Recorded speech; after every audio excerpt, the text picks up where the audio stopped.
14장 1절로 16절까지입니다. 열왕기하 14장 1절로 16절.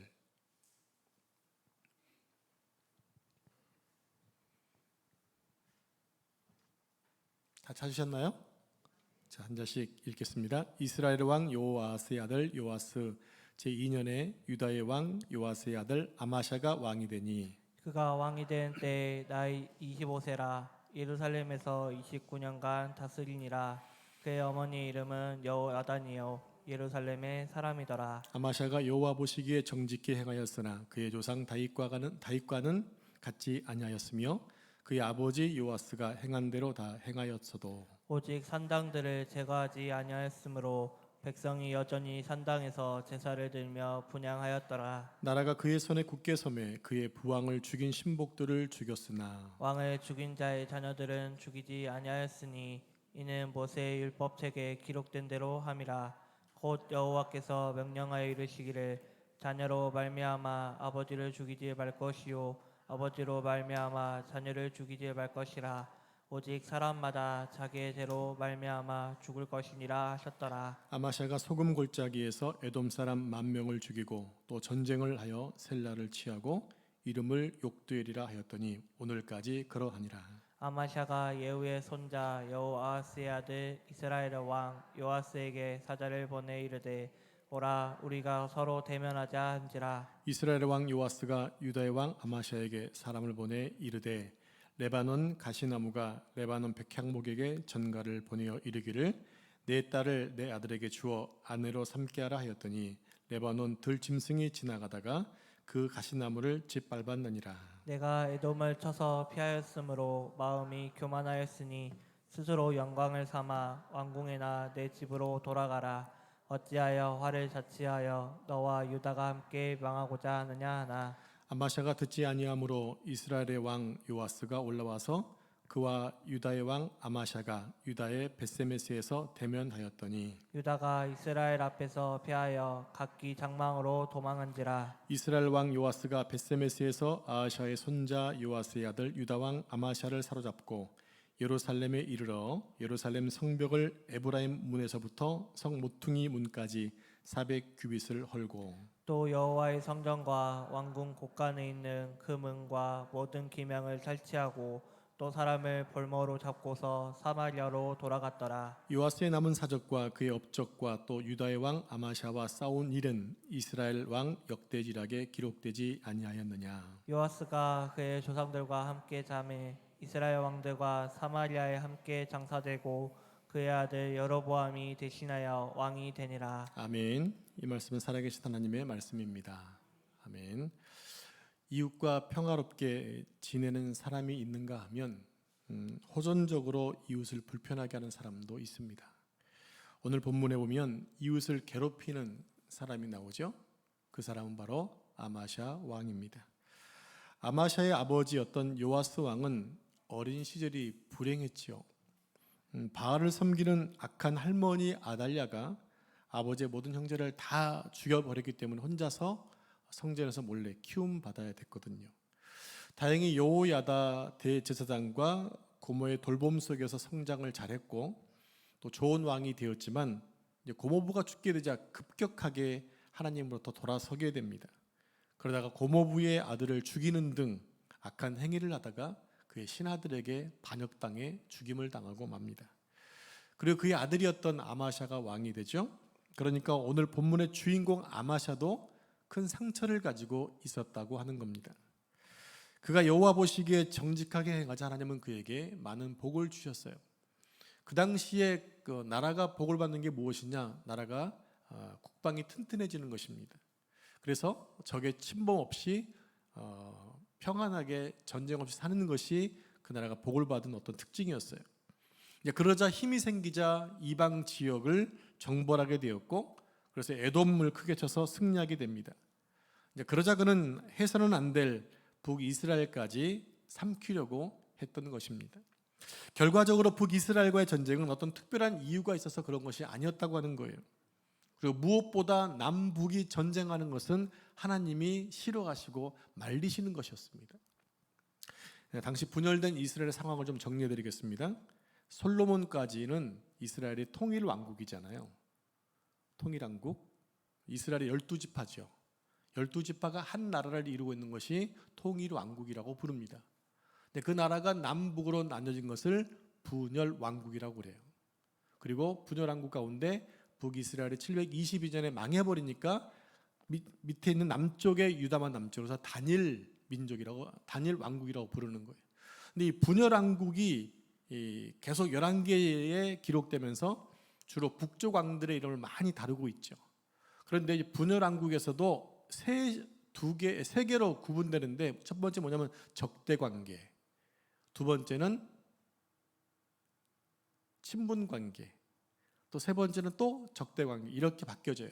그러니까 르호보암 때 여로보암이 반역을 해서 남과 북으로 나눠지게 되죠. 3대까지 계속해서 왜 이스라엘은 우리 민족을 거부했느냐라고 서로 싸우는 거예요. 이게 적대 관계예요. 그래서 3대까지 가다가 여호사밧 왕 때 북쪽의 아합 왕과 결혼을 통해 동맹을 맺습니다. 그래서 서로 친화적인 관계로 지내게 되죠. 그때 친화적인 관계를 지내면서 남유다에게 어떤 일이 있었냐면 북쪽 바알의 신앙을 가져오게 되는 거예요. 그게 대표적으로 바로 아달랴였던 거죠. 그런 다음에 다시 아달랴를 없애고 요아스가 왕이 되면서부터 다시금 이제 적대 관계로 바뀌어지게 됩니다. 즉 남유다에게 있어서는 적대 관계가 훨씬 더 하나님을 가까이 하는 그런 과정이었어요. 우리가 악한 사람과 계속해서 만나다 보게 되면 나도 모르는 사이에 악해지게 되죠. 우리 아이를 기르는 부모님들이 계신데 아이들을 며칠만 밖에 놔둬 보십시오. 욕을 배웁니다. 욕을 배워요. 요즘 애들 욕을 너무 잘하잖아요. 드라마를 봐도 얼마나 욕을 잘하는지. 요즘 저희 가족이 무빙에 빠져 있거든요. 무빙 아시나요? 죄송합니다. 제가 봐서 거기 보면 그냥 그 대사에 상당히 많은 수가 거의 욕이에요. 그러니까 어느 순간에 그 욕이 그냥 나도 모르게 여기에서 입이 나올 수도 있을지 몰라요. 그 정도로 욕이 많은 시대를 우리가 좀 살고 있잖아요. 더군다나 아이들은 말할 것도 없어요. 여러분 중학생 뒤를 이렇게 한번 따라가 보실래요? 그들 대부분이 다 반인상이 욕인 걸 알게 되잖아요. 그러니까 사람들은 악한 사람과 함께 있으면 악한 것들을 금방 배우게 되는 그런 특징들이 있는 것 같아요. 자, 그러니까 유다 왕 아마샤는 그냥 이유 없이 이스라엘과 싸우려고 했던 것이죠. 왜 그랬을까요? 미우니까 그런 거예요. 미우니까. 여러분 괜히 미운 사람이 있죠. 솔직히 좀 얘기하세요. 입만 가리지 마시고. 솔직히 괜히 미운 사람이 있어요. 아무런 이유 없이 미운 사람이 있잖아요. 왜 저렇게 생긴 게 미운지 몰라 라든지 뭐 왜 말을 믿게 하는 이런 게 등등의 그냥 괜히 미운 사람이 있어요. 아마도 지금 아마샤가 북쪽 이스라엘 그런 이유 때문에 미워하고 전쟁을 하려고 했던 것입니다. 왜냐하면 하나님은 두 나라의 전쟁을 원하지 않으셨는데 괜히 미워하니까 아마샤가 좀 힘이 생겼다고 북이스라엘을 침범하려고 전쟁을 계획했다고 하는 거죠. 여러분 하나님은 분명히 말씀하십니다. 남쪽 유다와 북이스라엘 나눠졌지만 서로 싸우라고 경쟁하라고 준 것이 아니라 서로 하나님을 잘 섬겨라. 섬기면 내가 영원토록 너희에게 왕국을 주겠다라고 약속하셨잖아요. 아니, 결국 뭐냐면 잘 지내기 원하셨어요. 여러분 세상에 형제 자매가 치고 받고 죽이는 걸 좋아하는 부모가 어디 있겠어요? 비록 하나님께서 이스라엘을 두 나라로 나누긴 하셨지만 그 나라가 서로 우애하기를 원하시고 하나님을 잘 섬기기를 원하셨던 것입니다. 그들은 바로 한 피를 나눈 형제 민족입니다. 그러므로 전쟁을 하면 안 되었던 것입니다.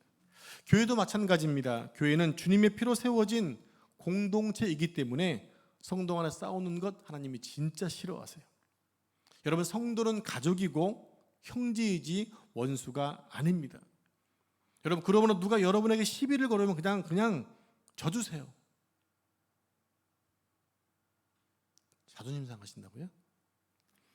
누군가 나에게 시비를 걸어오면 그냥 짜증을 내면 그냥 받아줘 버리세요. 그냥 져주세요.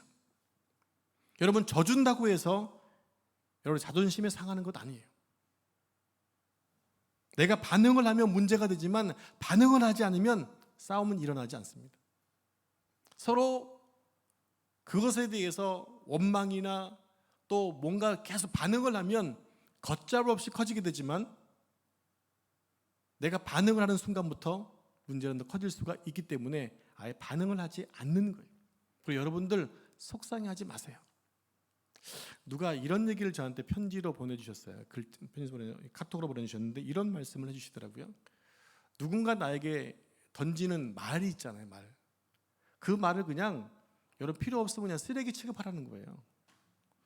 쓰레기는 어디로 갑니까? 쓰레기통에 집어넣어 버리면 되는 거예요. 근데 그걸 계속해서 마음속에 갖고 있는 거예요. 그러면 그 쓰레기가 계속 썩어요. 그래서 결국 누굴 죽이느냐? 나를 죽여요. 그것이 쓰레기다 하게 되면 그냥 버려버리면 돼요. 무시해버리라는 얘기예요. 그럼 내가 사는데 그 쓰레기와 같은 말을 계속 묵상하고 있는 거예요. 그러니까 그 사람이 밉고 또 그를 미워하는 나도 또 죄송스럽고 하다 보니까 내가 죽는 거예요. 여러분 명심하십시오. 그냥 신경 쓰지 마세요. 그냥 져두세요. 절대 못 지겠다고요? 그럼 여러분 힘드세요. 자, 만약 아마샤가 북이스라엘을 징계하기 위해서 전쟁을 했다 칩시다. 그렇다면 남유다는 북이스라엘을 징계할 자격이 있는 것일까요? 아무래도 물론 남유다보다 북쪽 이스라엘 훨씬 더 범죄를 많이 저질렀죠. 그러니까 내가 북이스라엘을 정벌하겠다, 징계하겠다 라고 생각해서 전쟁을 일으킬 수 있을지 모르겠지만 실은 남유다 또한 북이스라엘을 징계할 만한 자격이 안 됐다고요. 범죄하기는 똑같았거든요. 자, 우리 3절 4절 말씀 한 절씩 교독해 보겠습니다. 아마샤가 여호와 보시기에 정직히 행하였으나 그의 조상 다윗과는 같지 아니하였으며 그의 아버지 요아스가 행한 대로 다 행하였어도 오직 산당들을 제거하지 아니하였으므로 백성이 여전히 산당에서 제사를 드리며 분향하였더라. 아멘. 그런대로 아마샤는 여호와 보시기에 정직히 행했습니다. 그러나 다윗같지 않았다는 거예요. 그럼 하나님 마음에 들지 않았다는 얘기예요. 또 산당을 제거하지 않았기 때문에 백성들이 죄를 짓는 것을 방치시켰어요. 결국에 뭡니까? 온 나라가 여전히 범죄한 나라였다는 얘기죠. 남유다도 신앙적인 면에서 북이스라엘과 별반 다를 게 없었기 때문에 감히 그들을 징계한다고 얘기할 수가 없었다는 얘기죠. 그러니까 결국 아마샤가 전쟁을 일으킨 이유는 딱 한 가지입니다. 5절 말씀 같이 읽겠습니다. 나라가 그의 손에 굳게 섬에 그의 부왕을 죽인 신복들을 죽였으나 하나님이 축복하셔서 나라가 견고해졌습니다. 그러다 보니 국력도 강해졌을 것이고 군사력 또한 세졌겠죠. 그래서 에돔과의 전쟁을 통해 승리를 경험하기도 했습니다. 나라가 그의 손에 굳건해졌다는 얘기가 뭡니까? 국방이 튼튼해졌다는 그 얘기를 하고 있는 거예요. 무엇 때문에? 그가 하나님을 그래도 보시기에 정직했기 때문에. 조금이라도 칭찬할 거리가 있으니까 하나님이 복을 주셨다고 하는 거예요. 오늘 본문의 아마샤를 통해서 우리에게 주시는 하나님의 교훈을 한번 세 가지만 생각해 보도록 하겠습니다. 첫 번째로 아마샤가 북이스라엘과 싸우고자 객기를 부린 것입니다. 우리 8절 말씀 같이 합독할까요? 8절 시작. 아마샤가 예후의 손자 여호아스의 아들 이스라엘 왕 요아스에게 사절을 보내 이르되 오라 우리가 서로 대면하자 한지라. 네, 서로 대면하자니까 얼굴 보고 놀자가 아니에요. 이거는 전쟁하자고 하는 이렇게 표현한 것입니다. 전쟁하자는 의미입니다. 아마샤는 이스라엘과 싸워야 할 별 다른 이유가 없음에도 불구하고 요아스를 전장으로 끌어들이고자 합니다. 아마도 아마샤는 전쟁을 하면 이길 것이라고 확신했겠죠. 전쟁하면 질 것 같으면 굳이 전쟁을 안 일으키는데 이길 것 같으니까 싸움을 거는 거예요. 그리고 전쟁에 승리하게 되면 그 업적을 자랑하고 싶었을 것입니다. 한마디로 교만해졌던 것입니다. 그가 만약 에돔과의 전쟁에서 이기지 못했다면 북이스라엘과 전쟁했을까요? 근데 에돔을 이기고 또 다른 곳을 이기니까 그들 마음속에 자신감이 아주 풍성했겠죠. 교만과 자랑이 아마샤로 하여금 전쟁을 일으키도록 했다는 것입니다. 또한 아마샤는 에돔을 이긴 것으로 크게 고무되어 있었기 때문에 이스라엘과 전쟁을 하려고 하는 거거든요. 유다가 에돔을 이긴 것이 무엇 때문입니까? 하나님의 은혜 때문이었어요. 이거를 망각해 버린 거예요. 하나님의 은혜로 에돔을 물리친 그가 이제는 형제 나라였던 이스라엘과 싸우겠다고 덤비는 것입니다. 그러나 아마샤는 먼저 그 그러니까 기억할 것이 있었어요. 뭐냐면 유다와 이스라엘은 어떤 민족이다? 한 민족이라는 거예요. 여호와께서도 형제의 나라끼리 전쟁을 금하셨다는 것입니다. 그 말씀 보겠습니다. 열왕기상 12장 24절 말씀 함께 읽습니다. 시작. 여호와의 말씀이 너희는 올라가지 말라. 너희 형제 이스라엘 자손과 싸우지 말고 각기 집으로 돌아가라. 이 일이 나로 말미암아 난 것이라 하셨다라 하신지라. 아멘. 하나님은 남유다와 북이스라엘이 서로 싸우는 것을 좋아하지 않으셨어요. 그런데도 아마샤는 하나님 말씀을 어기고 형제와 싸우려고 지금 전장을 준비하고 있다는 것입니다. 바로 그의 교만이 원인이었어요. 잠언 16장 18절 말씀 보면 교만은 패망의 선봉이다. 거만한 마음은 넘어짐의 앞잡이다라고 말씀하고 있습니다. 계속해서 잠언 18장 6절 말씀 보면 미련한 자의 입술은 다툼을 일으키고 그의 입은 매를 자처한다고 했습니다. 또 반면에 마태복음 5장 9절 말씀 보면 화평케 하는 자는 복이 있나니 저희가 하나님의 아들이라 일컬음을 받을 것이다라고 말씀합니다. 성도 여러분, 성도는요 싸움이 있는 곳에 평화를 만들어내야 하는 사람들입니다. 다시 한번, 성도는 싸움이 있는 곳에 평화를 만들어내는 사람들이어야 합니다. 아멘. 곧 추석 명절이 다가옵니다. 어느 분들은 벌써부터 스트레스를 받고 계시는 분들이 계시다고 해요. 제가 아는 어떤 분들은 명절에 아예 시댁이나 친정에 가지 않는다고 합니다. 왜냐하면 만나면 싸우고 아예 보고 싶지 않을 만큼 그동안 많이 싸워왔기 때문에 가기 싫다는 것이에요. 그러니까 명절만 되면 그냥 스트레스를 혼자 받고 있는 거죠. 그러나 여러분이 양보하시기 바랍니다. 여러분이 평화의 사도로 다가가셔야 여러분의 형제들이 구원받을 가능성이 있습니다. 저는 잘 압니다. 이 설교 이후에 들려올 원망의 소리를 잘 압니다. 그죠? 저는 목회자이기 때문에 전해야 할 이유가 있기 때문에 전하는 것이죠. 여러분, 어쩌면 여러분의 형제와 가족을 용서하고 품는 것이 여러분이 마지막 통과해야 될 마지막 시험일지도 모른다라는 거예요. 그것만 넘어가면 여러분 다 이길 수도 있을지 모른다라고 하는 거예요. 그러니까 이번에 한번 그 기회라 삼아보시기를 바랍니다. 먼저 기도를 많이 하시고, 기도를 여러분 몇 번 하고 가잖아요. 그러면요 한두 번은 참게 되더라고요. 그래서 내가 기도한 게 있으니까, 또 체면이 있으니까. 근데 기도를 아예 안 하면 그냥 반응이 바로 나오는데, 기도로 준비하고 나면 여러분 참게 돼요. 더 많이 하면 3~4~8은 참겠죠. 그럼 이길 수 있을지도 모르지 않을까요? 성도 여러분, 우리가 어디에 가든지 간에 평화의 사도로서 사명을 잘 감당해 내시기를 축복합니다. 자, 두 번째 교훈입니다. 전쟁을 걸어오는 아마샤를 향해 요아스가 책망을 하고 있다는 거예요. 이유 없이 싸움을 하자는 아마샤의 행위에 대해서 이스라엘 왕이었던 요아스는 한심했을 겁니다. 그러자 본문 9절을 보니까 이렇게 비유하고 있어요. 우리 9절 말씀 같이 합독하겠습니다. 시작. 이스라엘의 왕 요아스가 유다의 왕 아마샤에게 사람을 보내 이르되 레바논 가시나무가 레바논 백향목에게 전가를 보내어 이르기를 내 딸을 내 아들에게 주어 아내로 삼게 하라 하였더니 레바논 들짐승이 지나가다가 그 가시나무를 질밟으니라. 이게 무슨 말일까요? 요아스 왕에 의하면 멋지고 위풍당당한 백향목이 자기라고 한다면 아마샤는 초라한 잡초에 불과한 가시나무에 지나지 않는다고 하는 거예요. 백향목과 가시나무는 비교 자체를 할 수가 없는 나무들입니다. 한마디로 요아스의 말에 아마샤가 가소롭다는 거예요. 요아스 입장에서 보면 아마샤는 자신의 전쟁 상대가 되지 못한다고 취급하고 있습니다. 요아스는 아마샤로 인해 두려워하기는커녕 오히려 아마샤를 경멸하고 있습니다. 그래서 요아스는 자신이 아마샤와 전쟁을 하는 것은 백향목이 자기 딸을 가시나무 아들에게 시집 보내는 격과 같다고 조롱하고 있는 거예요. 우리는 서로 견줄 만한 것이 안 되는데 내가 너 전쟁하는 것은 바로 내가 너에게 시집 보내는 것 똑같아 하지 않겠다라는 거죠. 그러면서 요아스가 아마샤의 운명에 대해서 예언을 합니다. 그것이 10절 말씀인데 같이 10절 말씀 작동하겠습니다. 시작. 내가 에돔을 쳐서 피하므로 마음이 교만하였으니 스스로 영광을 삼아 왕궁이나 내 집으로 돌아가라. 어찌하여 화를 자취하여 너와 유다가 함께 망하고자 하느냐 하나. 자, 요아스는 아마샤의 도전이 어리석은 것으로 조롱을 합니다.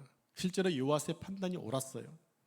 유다와 이스라엘의 국력이 현저하게 차이가 났고요. 무엇보다 하나님께서 형제간의 전쟁을 금하셨기 때문에 하나님 말씀에 거부하는 자의 편에 서지 않겠죠. 그러면 결국 하나님의 편이 하나님이 누구의 편이 되어준다는 얘기입니까? 아마샤가 아니라 요아스의 편이 되어주신다라는 얘기예요. 그런데 아마샤는 교만으로 인해 이런 것들을 보지 못했습니다. 여러분, 모든 죄의 뿌리는요, 마음속에 있는 거예요.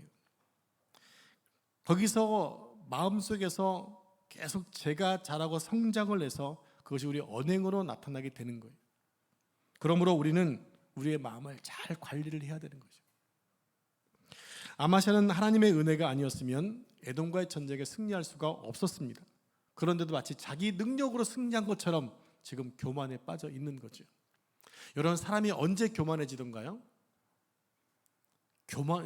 이게 고난 가운데 있으면 교만해지지 않아요. 고난을 통과하고 있으면 교만해질 수가 없어요. 근데 무엇인가 이룬 게 있고 승리한 게 있고 자랑할 게 있어요. 그러면 교만해지는 거예요. 지금 아마샤가 왜 북이스라엘 전쟁을 일으켰느냐? 에돔과 전쟁에서 승리했기 때문에, 그것을 하나님의 은혜로 취급하지 않고 자신의 능력으로 이겼다 생각했기 때문에 지금 전쟁을 일으키고 있는 거예요. 지금 요아스가 얘기하고 있잖아요. 지금 전쟁의 어떤 승부가 가릴 만큼 군사력의 차이가 있다. 그럼에도 이겼으니까 이길 수 있다고 착각했던 거죠. 교만에 대한 재미있는 얘기가 있어서 여러분께 들려드립니다. 한 마을에 커다란 느티나무 한 그루가 있었습니다. 마을 사람들이 이 나무 그늘 아래서 땀을 식히면서 쉬면서 정겹게 대화를 나누곤 했습니다. 그런데 하루는 이 나무가 크게 소리를 질렀어요. 내가 너희에게 그늘을 제공하여 편히 쉴 수 있도록 쉼터를 제공했으니 너희는 나에게 감사해야 한다. 사람들은 그 말에 모두들 나무에게 감사를 했습니다. 그러자 나무는 다시 큰 소리를 칩니다. 만일 나에게 절을 하지 않고 이곳을 지나가면 이 마을에 재앙을 내릴 것이다. 이렇게 얘기했어요. 이렇게 말함에도 마을 사람들은 모두가 나무가 시킨 대로 했다는 것입니다. 그러다 보니까 나무가 점점 교만해진 거예요. 이를 지켜보던 태양이 나무에게 충고를 합니다. 나무야, 너는 왜 마을 사람들을 괴롭게 하니? 이때 나무가 이렇게 대답을 해요. 내가 사람들에게 그늘을 제공하니 사람들이 나에게 절하는 것은 당연하지 않니? 내 일이니까 너는 간섭하지 마. 이렇게 얘기했어요. 나무의 말에 하도 어이가 없자 태양이 햇빛을 모두 걷어가 버렸어요.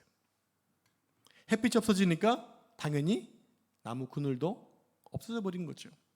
나무가 아무리 소리쳐도 그늘은 다시 생기지 않았습니다. 그러자 태양이 나지막하게 나무에게 말합니다. 나무야, 그늘은 네 힘으로 만들어지는 것이 아니야. 그늘은 태양이 있기에 비로소 생겨날 수 있는 거야. 그러니 교만한 마음을 버려. 나무는 아무 말도 못하고 고개를 떨구고 말았다는 이야기입니다. 인간으로 하여금 교만하게 하거나 방심케 하거나 불만을 품게 하는 것은 모두 인간의 마음에서 나온다는 겁니다. 우리는 마음이 교만해지지 않도록 우리의 마음을 잘 관리해야 돼요. 인간은요, 이 악한 성품이 있기 때문에 조금만 하면 이렇게 자랑하고 싶고 교만하고 싶은 마음이 늘 나와요. 그거를 계속 여러분 억누를 수 있는 그런 힘과 능력을 소유하기를 축복합니다. 요아스가 아마스에게 네가 에돔을 물리쳤다고 해서 마치 온 인류가 두려워하고 있는 것처럼 그것을 자랑하니 너는 곧 망할 거야. 이렇게 예언을 해버려요. 하나님의 일을 한다고 하면서도 자신의 공적을 자랑하는 자들이 많이 있습니다. 그것은 스스로를 속이는 거예요. 그리고 약간의 성공과 명성을 얻었다 하여서 자신의 무슨 아무 일이나 다 잘할 수 있는 것처럼 자신 있다고 하는 것 또한 자신을 속이는 거예요. 그래서 요아스는 아마샤에게 이미 얻은 그의 명예로 만족하고 새로운 모험을 하지 않는 것이 좋다고 충고하고 있죠. 만일 그렇지 않으면 아마샤 자신뿐만 아니라 그가 마땅히 보호해야 될 백성마저 힘들게 하고 말 것이다. 이렇게 예언을 하는 거죠. 세 번째로 아마샤는 고집부리다가 결국 망하게 됩니다. 즉 아마샤는 요아스의 말에 충고의 말을 거절했던 거예요. 결국 전쟁을 하고 맙니다. 이겼습니까? 졌습니까? 졌습니다. 아마샤가 요아스의 충고를 받았더라면 얼마나 좋았을까요? 그런데 아마샤는 계속 고집을 부리다가 결국 사태는 아주 걷잡을 수 없을 만큼 악화되었습니다. 우리 11절 12절 말씀을 저 한 절씩 교독하겠습니다. 아마샤가 듣지 아니하므로 이스라엘 왕 요아스가 올라와서 그와 유다의 왕 아마샤가 유다의 벳세메스에서 대면하였더니 유다가 이스라엘 앞에서 패하여 각기 장막으로 도망한지라. 아멘. 유대 역사가 요세푸스의 책에 의하면 유다가 전쟁에 나가서 이스라엘의 공격이 극심하여 결국 저들은 한 사람도 칼을 휘두르지 못한 채 패망하여 도망갔다 이렇게 기록하고 있어요. 여러분 더욱 비참한 게 뭡니까? 전쟁을 일으킨 당사자 아마샤의 운명입니다. 우리 13절 14절 말씀 한 절씩 교독합니다. 이스라엘 왕 요아스가 벳세메스에서 아하시아의 손자 요아스의 아들 유다 왕 아마샤를 사로잡고 예루살렘에 이르러 예루살렘 성벽을 에브라임 문에서부터 성 모퉁이 문까지 400규빗을 헐고 또 여호와의 성전과 왕궁 곤갓에 있는 금은과 모든 기명을 탈취하고 또 사람을 볼모로 잡고서 사마리아로 돌아갔더라. 아멘. 13절에서 성경 기자는 아마샤에 대해 이렇게 앞에 어떤 꾸민 말을 붙이고 있죠. 아하시아의 손자 요아스의 아들이라고 기록하고 있다는 거예요. 왜 굳이 할아버지 이름과 아버지 이름을 명명한 것일까요? 한마디로 아마샤가 제인의 아들이었다라는 거예요. 즉 그의 부모가 자랑할 만한 것이 없었다고 하는 거예요. 결국 너도 똑같은 동일한 제인이라고 하는 거죠. 할아버지 아하시아가 바알을 섬기는 아합과 교제하다가 죄를 짓고 결국 전쟁터 죽고 말잖아요. 지금 그것을 기억하라는 얘기였던 거죠. 여러분 악한 자와 그리고 죄인과 함께하는 자는 멸망당할 수밖에 없음을 지금 우리에게 교훈해 주고 있습니다. 여러분 시편 1편 1절 말씀 기억하시나요? 자, 우리 함께 한번 그 말씀을 암송해 보겠습니다. 복 있는 사람은 악인들의 꾀를 따르지 아니하며 죄인들의 길에 서지 아니하며 오만한 자들의 자리에 앉지 아니하고. 어떤 자가? 복 있는 자가. 여러분 복 있는 자가 되고 싶습니까? 다시 한번 아멘의 기회를 드립니다. 여러분 복 있는 자가 되고 싶습니까? 그런 자가 되고 싶다면 악인들, 죄인들, 오만한 자들과 함께해서는 안 된다고 하는 거예요. 그들과 함께 동고동락하면서도 하나님을 섬기겠다고 하는 것만큼 어리석은 일은 없기 때문입니다. 우리는 연약하기 때문에 점점 악한 길로 갈 수밖에 없는 자들이에요. 하나님의 교회 안에서도 범죄하는 자들이 밖에 나가면 더하지 않겠어요? 우리의 만남을 이렇게 표현하신 분이 계십니다. 마치 미끄럼틀에 있는 것 동일하다. 내려가는 미끄럼틀. 안 믿는 사람은 아래에 있고 믿는 사람은 위에 있는데 서로 당겨보자. 어디로 갈 가능성이 큽니까? 당연히 내려온 쪽이 이길 가능성이 큽니다. 그렇다고 비교하신 분이 계세요. 여러분 우리가 정말 정결하게 신앙생활 하려면 이런 자들, 악인들, 죄인들, 오만 자들과 함께하는 것도 여러분 금하셔야 돼요. 빨리 돌이켜 나오셔야 돼요. 지금 나의 교제권이 어떤 자들과 있는가를 잘 보셔야 됩니다. 목회자인 저희가 이렇게 같이 식사를 하고 모임을 가보면 목회자와 신방을 하면서 대화하면서도 단 한마디 신앙에 대해 얘기 안 하시는 분이 계세요. 그럼 내가 지금 왜 만나고 있는 건지 궁금할 때가 있어요. 이분이 지금 나에게 무엇을 요구하고자 함께 식사를 원하신 거지? 가보면 자기 자랑 또 누구 자랑만 하세요. 신앙에 대해서 뭐 한다는 것, 그런 고민 같은 것도 질문도 없고 그냥 오로지 자랑으로 끝나고 마시는 분이 계세요. 돌아서면 너무 공허해요. 내가 지금 왜 여기 와 있지? 내가 먹을 게 없어서 와 있나? 그런 후회가 들 때도 있어요. 여러분 생각은 어디에 가 있나요?